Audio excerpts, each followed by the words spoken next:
Welcome to the session guys, my name is Shubham Suryavanshi. और इस particular video में हम मैकेनिकल का M3 सब्जेक्ट स्टार्ट करने वाले हैं।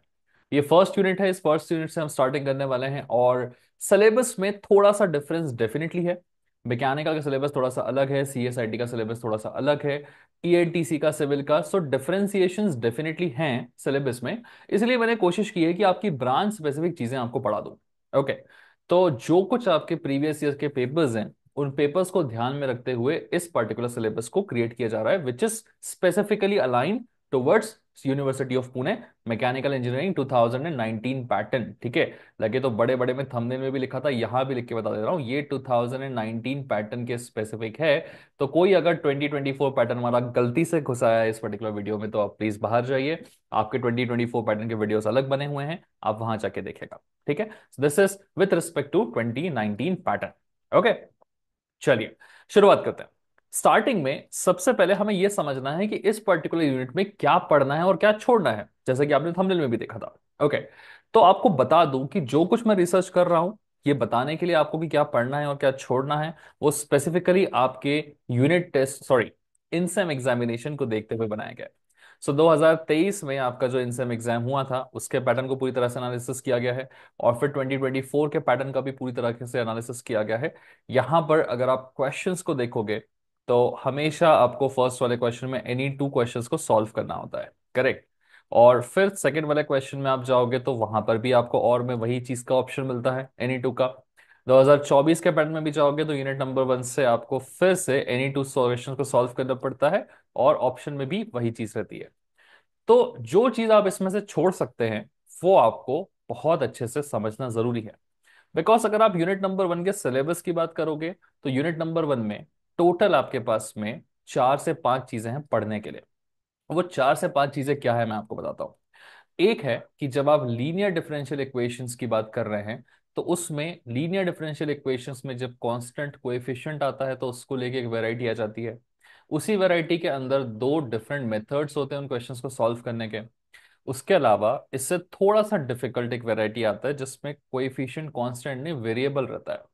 उस वजह से आपके दो और इंपॉर्टेंट इक्वेशंस बन जाते हैं, जो कि डेफिनेटली थोड़े से ज्यादा डिफिकल्ट है इन कंपैरिजन विद आपका कांस्टेंट कोएफिशिएंट। इन दोनों के अलावा कुछ ऐसे डिफरेंशियल इक्वेशंस होते हैं जो सिमेट्रिकल होते हैं। ठीक है।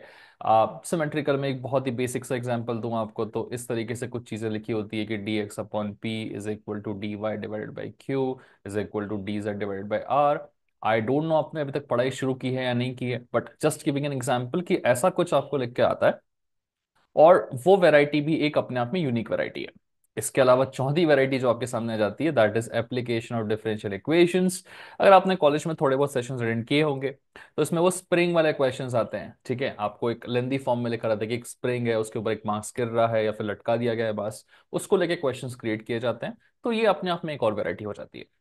तो अगर आप 1 2 3 4 5, ये पूरी पूरी 5 वैरायटीज के बारे में सोचें और ये 5 वैरायटीज पढ़ के जाने वाले हो, तो मेरे भाई गलती कर रहे हो।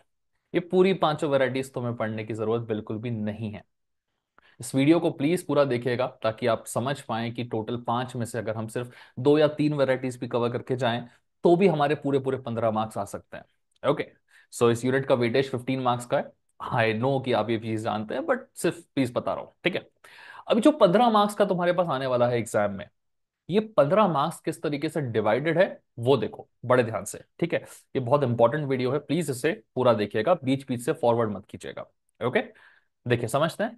सो कांस्टेंट कोएफिशिएंट की जब बात होती है, तो इस पे आपके पास में पहला वाला सवाल आएगा और जो दूसरा वाला सवाल आएगा, डेफिनेटली इस कांस्टेंट कोएफिशिएंट वाले पार्ट में से टोटल 10 मार्क्स का आएगा ही आएगा। इसमें कुछ बात नहीं है। जब आप एग्जाम में अपने क्वेश्चन पेपर को देखेंगे, है ना, तो जैसे मैंने आपको क्वेश्चन पेपर दिखाया था, एक बार और दिखाता हूं, आपको अच्छे से समझ में आएगा इसका एनालिसिस। तो आप यहां देखिए कि आपको फर्स्ट वाला क्वेश्चन का जो ए वाला पार्ट है ना, इस ए वाले पार्ट में लिखा हुआ है कि सॉल्व एनी टू क्वेश्चंस। तो एनी टू क्वेश्चंस में जो फर्स्ट क्वेश्चन है, ये भी कांस्टेंट एक्सेलरेशन को बिलोंग, सॉरी, कांस्टेंट कोएफिशिएंट को बिलोंग करता है। सेकंड क्वेश्चन भी कांस्टेंट कोएफिशिएंट को ही बिलोंग करता है। और जो थर्ड वाला क्वेश्चन है, वो वेरिएबल कोएफिशिएंट को बिलोंग करता है। ओके। तो पहले वाले दो कांस्टेंट कोएफिशिएंट के हैं, और जो थर्ड वाला है वो वेरिएबल कोएफिशिएंट का है। ठीक है। तो हमें एक चीज समझ में आई कि यार अगर मुझे दो क्वेश्चन ही सॉल्व करने हैं तो मैं ये वेरिएबल कोएफिशिएंट वाला क्यों पढूं। मैं कांस्टेंट कोएफिशिएंट वाले दोनों पढ़ लेता हूँ, ये वाला सॉल्व करके 5 नंबर मिल जाएंगे, इससे भी 5 नंबर मिल जाएंगे, टोटल 5 और 5 कितने हो गए मेरे पास में, 10 नंबर हो गए। ठीक है। तो क्या यही सेम चीज आपके 2024 के पैटर्न में भी रिपीट हुई है?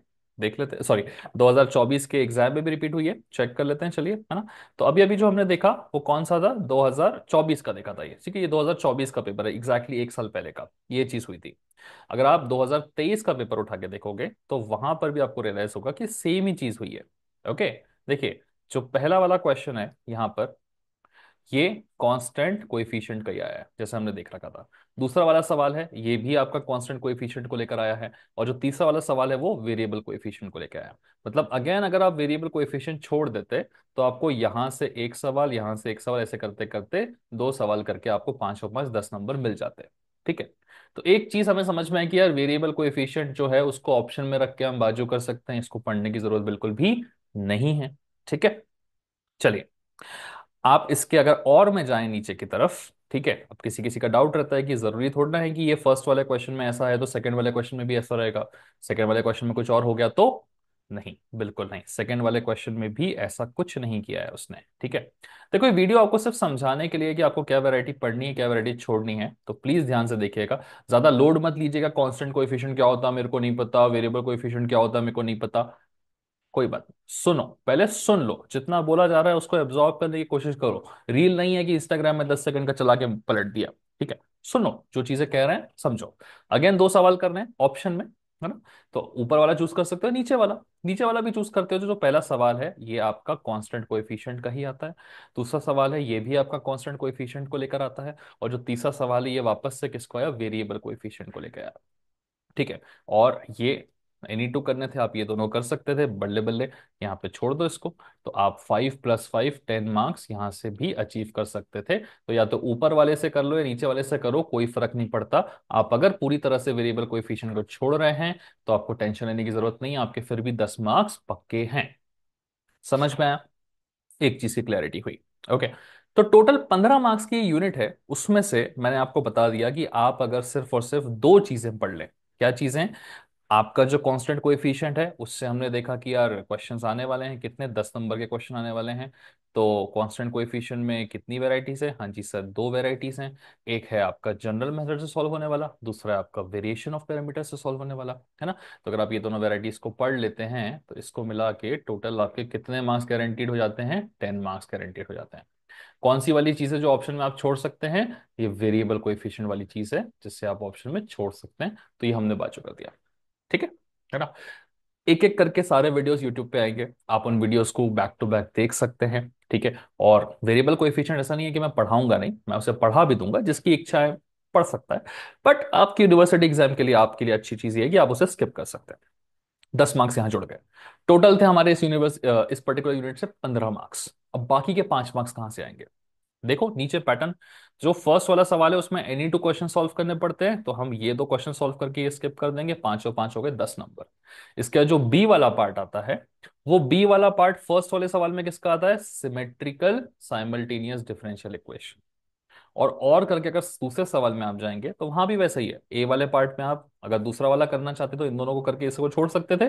बट इसका जो बी वाला पार्ट आता है वो हमेशा किसका आता है? एप्लीकेशन ऑफ डिफरेंशियल इक्वेशन, है ना।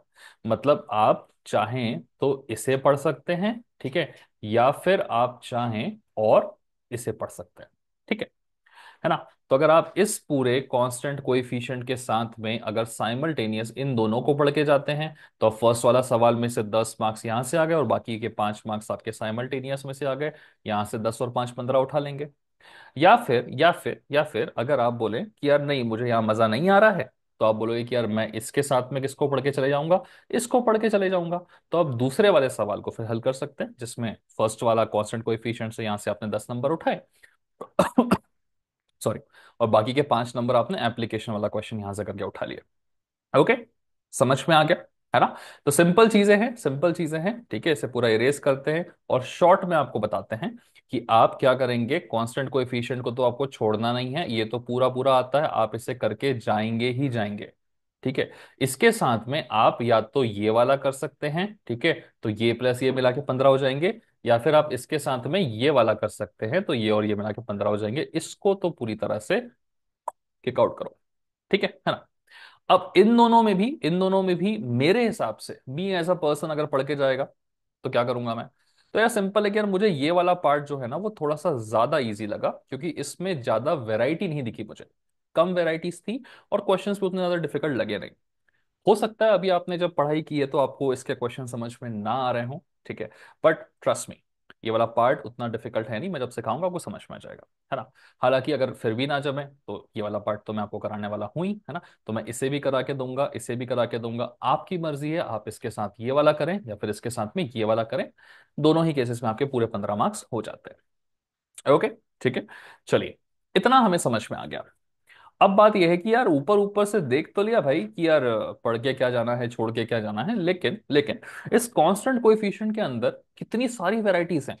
कॉलेज में कंटिन्यूस लेक्चर्स चल रहे हैं, जिन्होंने किए हैं उनको पता होगा, जिन्होंने नहीं किए उन्हें मैं बता दूं कि हाँ, वैरायटीज बहुत सारी हैं, ठीक है। तो इन वैरायटीज को थोड़ा सा देख लेते हैं, क्योंकि अगर आप वैरायटीज को ऊपर ऊपर से नहीं समझोगे, डायरेक्टली क्वेश्चंस करने चले जाओगे, तो तुम्हें दिखेगा कि यार इतना सारा पहाड़ ऐसा सिलेबस है, तो इसमें से कहाँ से नंबर निकलेंगे, राइट, है ना। बट अगर थोड़ा सा उन वेराइटीज को तुम समझ लोगे ना, ऐसे काम आसान होगा तुम्हारा। दिखाऊं वेराइटीज तुम्हें? चलो दिखाता हूँ।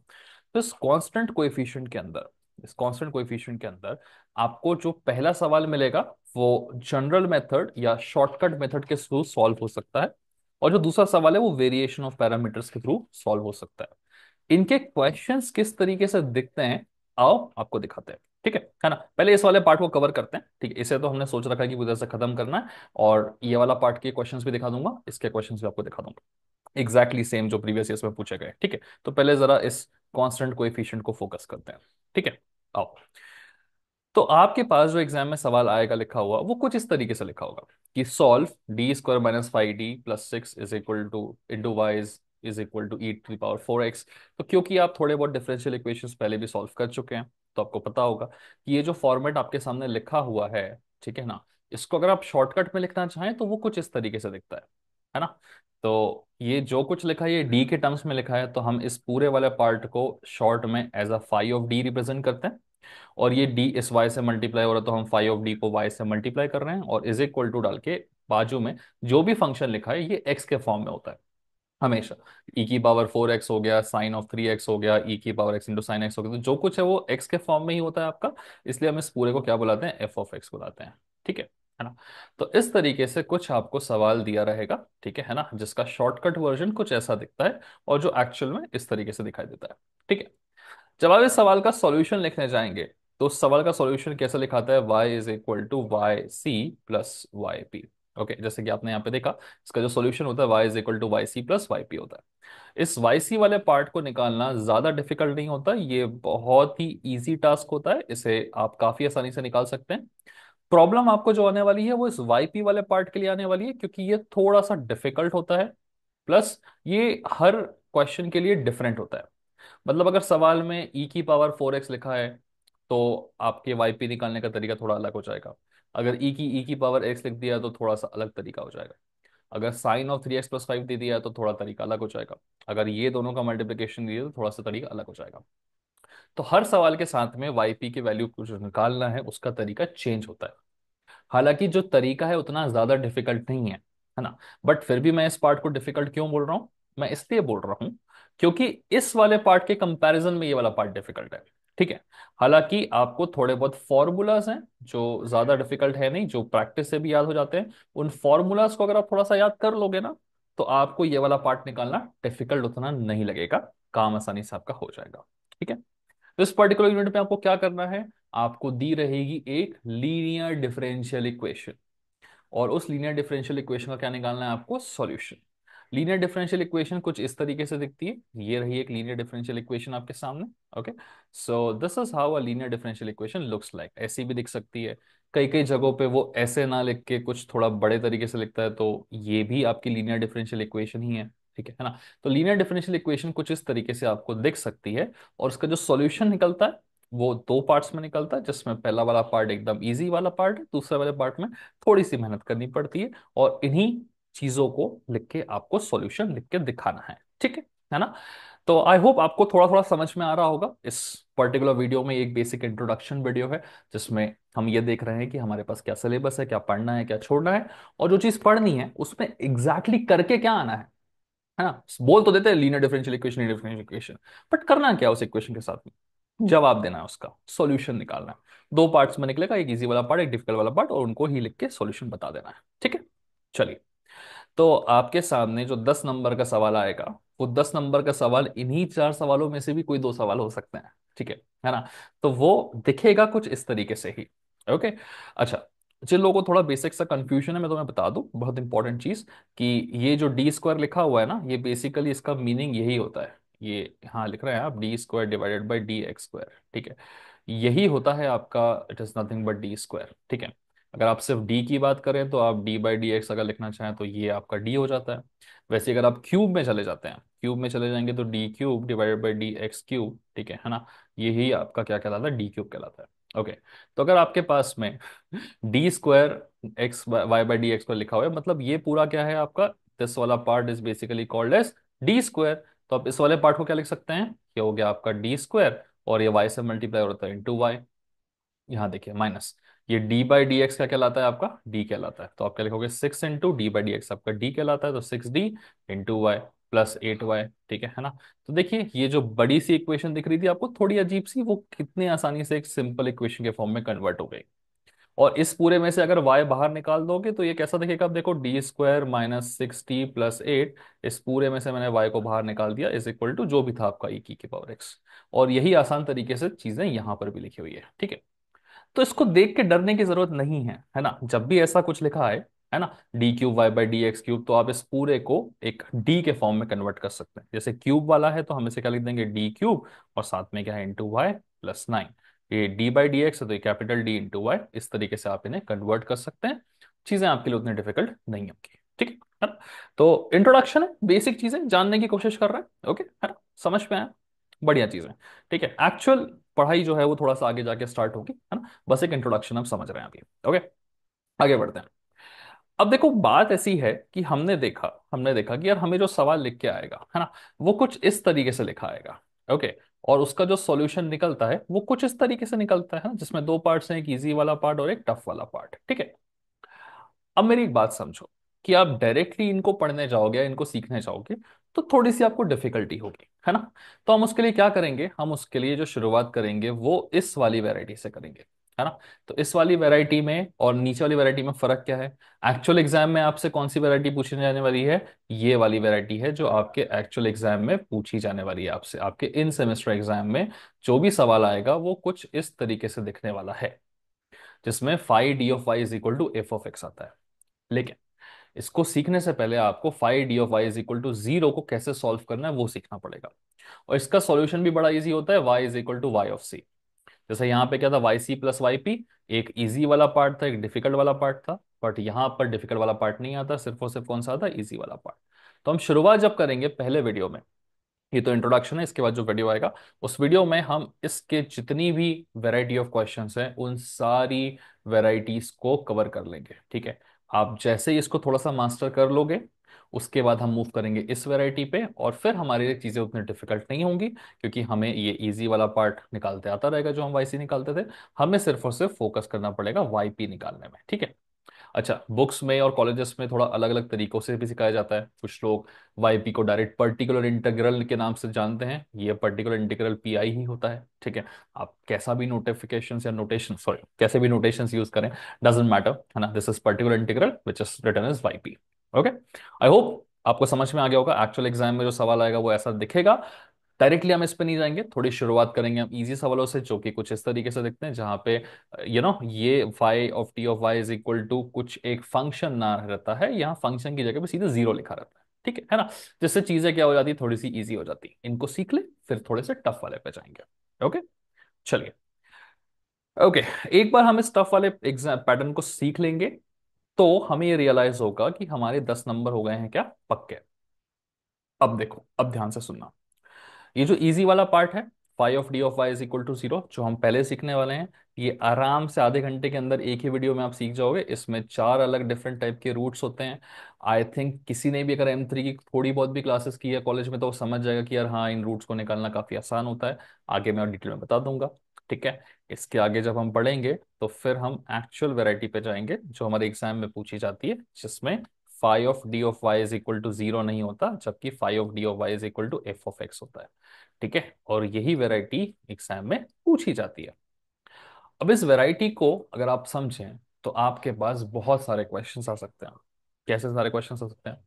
कुछ क्वेश्चंस जिनमें e की पावर 3x लिखा रहेगा, है ना। सब कुछ डिपेंड करता है आपके इस f ऑफ x पे। ये f of x he responsible है इस क्वेश्चन को इजी या फिर डिफिकल्ट बनाने के लिए। ठीक है। ये f of x he responsible है इस पर्टिकुलर सवाल को इजी या फिर डिफिकल्ट बनाने के लिए। अगर f ऑफ x की वैल्यू e की पावर ax है मतलब सवाल हो गया हमारा इजी। ठीक है। लेकिन इसके अलावा कुछ और है तो सवाल थोड़ा सा डिफिकल्ट हो जाता है। ठीक है। अगेन आप प्रैक्टिस करोगे चीजें हो जाएंगी। ठीक है। जरूरी नहीं है आपको e की पावर ax ही मिले एग्जाम में। आपको f ऑफ x का ये भी मिल सकता है, मतलब this is just an example to show you question ऐसा भी मिल सकता है। ठीक है। अगर f ऑफ x x हो गया या x स्क्वायर हो गया x क्यूब बन गया तो एक ये नई वेराइटी क्रिएट हो जाती है ना। क्वेश्चन थोड़ा अलग दिख रहा है, उसको थोड़ा अलग तरीके से सॉल्व करना पड़ेगा। अगर इस f ऑफ x की वैल्यू e की पावर ax इंटू b हो गई, मतलब क्या? आपका जो e की पावर x है वो किसी चीज से मल्टीप्लाई हो रहा है, जैसे यहाँ पे वो साइन x से मल्टीप्लाई हो रहा है। तो इसका तरीका अलग है सॉल्व करने का। फिर आपका एक फंक्शन दूसरे फंक्शन से यहाँ मल्टीप्लाई हो रहा है, जैसे मान लो x से आपका वो साइन x से मल्टीप्लाई हो रहा है। ठीक है। तो हर एक वेराइटी को सॉल्व करने का तरीका थोड़ा सा अलग होता है और हमें इन सारे तरीकों की थोड़ी थोड़ी प्रैक्टिस करनी पड़ेगी, तभी ही काम बनेगा, वरना काम नहीं बनने वाला। तो M3 इन जनरल अगर मैं बोलूं तो अपने आप में भाई थोड़ा सा डिफिकल्ट तो है। ठीक है। इतना आसान भी नहीं है। M3 अपने आप में थोड़ा सा डिफिकल्ट तो है। और इस डिफिकल्टी की वजह क्या है कि हमारे पास बहुत सारी वेराइटीज है। बट मैं आपको एक चीज बता दूं कि थोड़ी प्रैक्टिस के थ्रू इन सारी वेराइटीज को सीखा जा सकता है। और अगर आप में से कोई ऐसा है जिसको लग रहा है कि भाई मुझे 30 में से 30 नहीं लाने हैं, तो मैं आपको फिर से ये सजेशन दूंगा कि आप यूनिट 2 को पूरी तरह से स्किप कर दीजिएगा। यूनिट 1 के मैं जो 7-8 वीडियोस आपके डालने वाला हूँ, सिर्फ आप उन वीडियोस को करिए और आप 15 नंबर 100% आएंगे उसमें, वो गारंटी है। ठीक है ना। तो हाँ, अगर डर लग रहा हो तो यूनिट 2 छोड़ सकते हो, सिर्फ यूनिट 1 के बेसिस पे 15 नंबर ला सकते हो। जितना बताऊंगा उतना करना। ठीक है। चलो एक चीज है, आगे बढ़ते हैं आगे बढ़ते हैं। तो हमने थोड़ा थोड़ा जाना कि हमारे पास एग्जाम में कुछ इस तरीके से सवाल दिखने वाला है और ये एफ ऑफ एक्स ही है जो बताता है कि सवाल इजी होगा या डिफिकल्ट होगा। है ना। जैसे जैसे एफ ऑफ एक्स चेंज होगा वैसे वैसे चीजें आसान या डिफिकल्ट होती हैं, जिस वजह से हमें प्रॉब्लम्स आनी शुरू हो सकती हैं। ठीक है। चलो आगे बढ़ते हैं आगे बढ़ते हैं और देखते हैं। तो ये सब खत्म होने के बाद में क्या आता है आपका? Variation of parameters. ठीक है ना। अभी वेरिएशन ऑफ पैरामीटर्स क्या है वो आपको थोड़ा सा दिखा देता हूँ। ओके। तो जैसे स्टार्टिंग में हमने देखा था कि आपको जो सवाल आने वाला है उसमें आपके पास में 10 नंबर के लिए क्या चीजें हैं कि एक, आप जनरल या शॉर्टकट मेथड से क्वेश्चन को सॉल्व करें, और जो दूसरी वैरायटी है उसमें वेरिएशन ऑफ पैरामीटर से क्वेश्चन को सॉल्व करना पड़ता है, और एक कंपलसरी है। ठीक है। यहां से आपको क्या मिलते हैं? 5 नंबर। और यहां से भी आपको क्या मिलते हैं? 5 नंबर। फ्रैंकली बताऊं तो ये वेरिएशन ऑफ पैरामीटर्स उतना डिफिकल्ट है नहीं। इनफैक्ट पहले वाले से थोड़ा ज्यादा ही इजी पड़ता है ये। ठीक है ना। तो ये 5 और 5 नंबर यहाँ से आप बटोर सकते हो। तो अभी तक जो कुछ हमने देखा वो पहले वाले 5 नंबर के लिए था। ठीक है ना। जिसमें हमने f of x is equal to अलग अलग वेराइटीज देखी। दूसरे वाले 5 नंबर के लिए सवाल क्या अलग तरीके से दिखेगा? नहीं।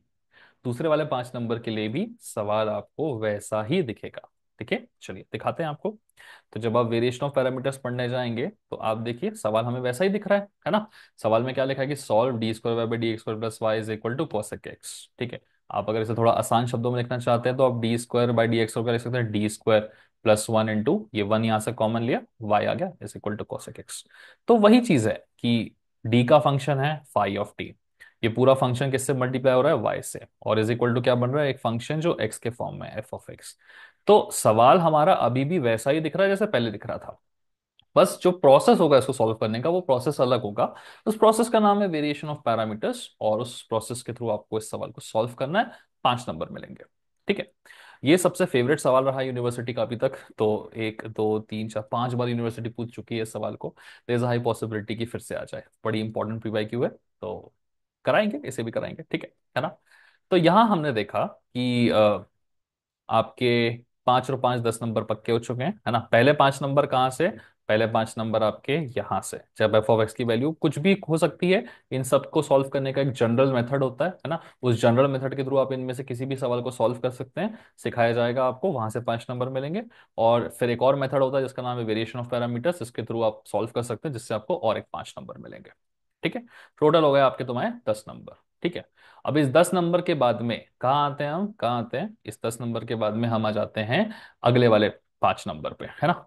तो या तो आप सिमेट्रिकल साइमल्टेनियस डिफरेंशियल इक्वेशन का क्वेश्चन सॉल्व कर लें, यहाँ से 5 नंबर, या फिर आप एप्लीकेशन और डिफरेंशियल इक्वेशन सॉल्व कर लें, यहाँ से 5 नंबर, है ना। पहला वाला चूज करते हो तो ये मिलेगी, दूसरा क्वेश्चन चूज करते हो तो ये मिलेगी। ठीक है, इसका सवाल कैसा दिखता है दिखाते हैं, और इसका सवाल कैसा दिखता है वो भी दिखा देते हैं। ठीक है ना। तो देखने में आपको साइमल्टेनियस डिफरेंशियल इक्वेशन वाला जो सवाल है वो कुछ इस तरीके से दिखेगा। ठीक है, जैसे मैंने बताया था ना आपको कि dx upon p is equal to d y by q is equal to d z by r, ये पहले भी आपको कराया होगा। मार्च 2023 में ये सवाल पूछा था, 2024 में ये सवाल पूछा था। ठीक है ना। देयर इज हाई पॉसिबिलिटी कि इन्हीं में से कोई एक क्वेश्चन रिपीट होके भी आ जाए, डिपेंड्स। ठीक है ना। तो सिमेट्रिकल डिफरेंशियल इक्वेशन का सवाल इस तरीके से दिखता है, सॉल्व कैसे करना है वो भी दिखाया जाएगा आपको, है ना। यहाँ अगर आप देखोगे तो ऐसा कुछ नहीं दिख रहा ना आपको, जैसे फाइव ऑफ डी जो वाई से मल्टीप्लाई हो रहा है, मल्टीप्लाई होकर एफ ऑफ एक्स दे रहा है। तो इस तरीके से जो पहले क्वेश्चंस दिख रहे थे ये वैसे नहीं दिखते हैं, थोड़ा अलग तरीके से दिखते हैं। ठीक है, और इसके बाद लास्ट वैरायटी क्या होती है तुम्हारी, एप्लीकेशन ऑफ डिफरेंशियल इक्वेशन। ठीक है ना। तो एप्लीकेशन ऑफ डिफरेंशियल इक्वेशन में जो सवाल दिखता है वो ऐसा दिखता है। आई थिंक कॉलेज में अगर आप लोग गए हो तो ये चीज सिखाई होगी। ठीक है ना, कि एक न्यूटन की बॉडी एक स्प्रिंग से सस्पेंड कर दिया गया है। तो इसमें एक ही वैरायटी है जिसमें स्प्रिंग के ही क्वेश्चंस पूछे जाते हैं। एंड ट्रस्ट मी, ये वैरायटी उतनी ज्यादा डिफिकल्ट है नहीं। ठीक है, तो मैं जब सिखाऊंगा आपको तो आपको समझ में आएगा। ओके, तो जैसे मैंने कहा कि हमारे पास ऑप्शन है, या तो हम ये वाली वैरायटी सीख लेंगे, या फिर हम ये वाली वैरायटी सीख लेंगे। ठीक है ना। बाकी एक प्रिपरेशन स्ट्रैटेजी का वीडियो एक अलग से बनेगा, उसमें और आपको डिटेल्स दिखाई जाएगी। ओके, सो आगे बढ़ के मैं आपको एक और इंपॉर्टेंट चीज़ें बता देता हूँ कि मैंने जो कुछ क्वेश्चंस लिए हैं वो सारे के सारे क्वेश्चंस PYQs हैं जो मैं यहाँ पे कवर करा रहा हूँ आपको। ठीक है, आ, हर एक वीडियो में अलग अलग चीज़ आपको सिखाई जाएगी। पहले आपको जनरल मेथड या शॉर्टकट मेथड से आने वाले सवाल सिखाए जाएंगे। ये सारे क्वेश्चंस आपको प्रैक्टिस करने हैं। आपको अभी स्क्रीनशॉट लेने की जरूरत नहीं है, क्योंकि ये सारे क्वेश्चंस जो हैं, ये और आगे दिखाता हूँ, सबसे इंपॉर्टेंट ये जितने भी प्रीवियस के क्वेश्चंस दिखे हुए हैं। ठीक है ना। ये सारे क्वेश्चंस की मैंने पूरी लिस्ट तैयार कर दी है, इसे मैं हमेशा तैयार करता हूँ। ठीक है, सो वेरिएशन ऑफ पैरामीटर्स के थ्रू हमको पता है 5 नंबर का आने वाला है। इतने सारे सवाल पूछे जा चुके हैं अब तक यूनिवर्सिटी में। ठीक है, and there is a high possibility इन्हीं में से कोई आएगा। ओके, जिसमें से पहला वाला सवाल तो यूनिवर्सिटी का फेवरेट है, सेकंड फेवरेट सवाल मुझे ये लग रहा है। ठीक है, तो there is a high possibility कि हो सकता है इस बार इस सवाल को पूछ ले वो, हो सकता है। ठीक है, सेकंड फेवरेट क्वेश्चन लग रहा है मुझे यूनिवर्सिटी का ये। ठीक है, आगे बढ़ोगे तो और भी सवाल है वेरिएशन ऑफ पैरामीटर्स के, देखो बढ़ते जा रहे हैं भाई, 8-10 सवाल है कम से कम। ठीक है, फिर थोड़ा सा पीछे जाओगे आप तो वेरिएशन ऑफ पैरामीटर्स के अलावा अगर आप ध्यान से देखें तो आपका जो आ, ये है, हाँ, एप्लीकेशन ऑफ डिफरेंशियल इक्वेशंस के ज्यादा सवाल अब तक पूछे नहीं है, बट वैरायटी सेम रहेगी, सिखा देंगे। सिमेट्रिकल की ये सब सवाल है। ये सारा कुछ जो है वो सब कुछ प्रॉपर तरीके से मैंने PDF के फॉर्म में बना दिया है। ओके, और ये जो कुछ क्वेश्चंस मैं आपको सिखाने वाला हूँ अगले 6 से 7 वीडियोस में, उन सारे क्वेश्चंस के PDFs कहाँ मिलेंगे आपको, तो मैं आपको दिखा रहा हूँ। डिस्क्रिप्शन में मेरे एप्लीकेशन का लिंक है। उस एप्लीकेशन को अगर आपने डाउनलोड कर रखा है बहुत अच्छी बात है, नहीं किया तो कर लो डाउनलोड। ओके, और डाउनलोड करने के बाद में आप जाओ और सीधे वहां पे ऊपर ही आ जाता है लॉग इन करने के बाद में M3 का कोर्स। ठीक है, अगर आप मैकेनिकल के हो M3 मैकेनिकल में क्लिक कर लो, CSIT वाले में M3 CSIT में क्लिक कर लो, और M3 मैकेनिकल में जाने के बाद में आपको यूनिट नंबर 1 में स्टार्टिंग में ही इन सारे PDFs मिल जाएंगे। ठीक है, अभी तक 4 PDFs अपलोडेड है, बट जब तक ये सब यूट्यूब पे जाएगा तब तक और भी बाकी के PDFs हो जाएंगे। अगर आप पीडीएफ को ध्यान में देखें तो जो कुछ मैं सिखा रहा हूँ ये सारे पीडीएफ अनलॉक्ड हैं, कुछ परचेस करने की जरूरत नहीं है आपको। ठीक है, सारे पीडीएफ वहां मिल जाएंगे। और इन पीडीएफ में मैंने सिर्फ क्वेश्चंस नहीं दिखाए हैं, इन क्वेश्चंस के सॉल्यूशंस भी करे हैं। तो जो भी PYQs आपके एग्जाम में आए हैं वो सारे PYQs के क्वेश्चंस के सॉल्यूशंस वगैरह सब इन पीडीएफ में कर रखे हैं। वेबसाइट का भी लिंक गिवन है मेरा डिस्क्रिप्शन में, आप वेबसाइट पे देख सकते हैं, बट वेबसाइट पे PDF वगैरह दिखेगी नहीं आपको, एप्लीकेशन पे ही PDF दिखेगी। तो PDF आपको एप्लीकेशन से देखनी पड़ेगी। ठीक है ना। डिस्क्रिप्शन में लिंक है, वहां से उठा सकते हो। और मोस्ट इंपॉर्टेंटली क्या कि 6-7 वीडियोस में ये सब कुछ खत्म हो जाएगा। ओके, आई होप समझ में आ गया होगा। स्टार्ट कर लो नेक्स्ट वीडियो से जाके। एंड जस्ट एक इंपॉर्टेंट चीज जो मैं हर सेशन में बताता हूँ, ठीक है, कि इन केस अगर आपको लगे कि आपको किसी तरीके की दिक्कत जा रही है, ठीक है ना, so you can simply contact 6263593362। Okay, this is my contact number. आप व्हाट्सएप कर सकते हैं, कॉल भी कर सकते हो, कुछ इन्फॉर्मेशन चाहिए या बैकलॉग वैकलॉग पड़े हो तुम्हारे कुछ M2 BEE मैकेनिक्स के, तो उसका भी सब अवेलेबल है। क्रिटिकल विटिकल में कोई सब्जेक्ट चल रहा होगा तो हेल्प कर देंगे, ठीक है ना। So just contact on this particular number, either call और मैसेज ऑन दिस, ठीक है। मैसेज मतलब व्हाट्सएप कर देना। Okay, so that was all for today, guys. Move to the next video and start with the very first variety, which is questions on general method and shortcut method. ठीक है। I hope helpful रहा होगा ये particular video. अच्छा लगा तो please like करें, share करें, सब्सक्राइब करें। मैं हमेशा बोलना भूल जाता हूँ, आखिरी में बोल रहा हूँ, याद आ गया तो यार सब्सक्राइब करते जाना, शेयर करते जाना चीजों को, ठीक है। चलो, take care and bye guys.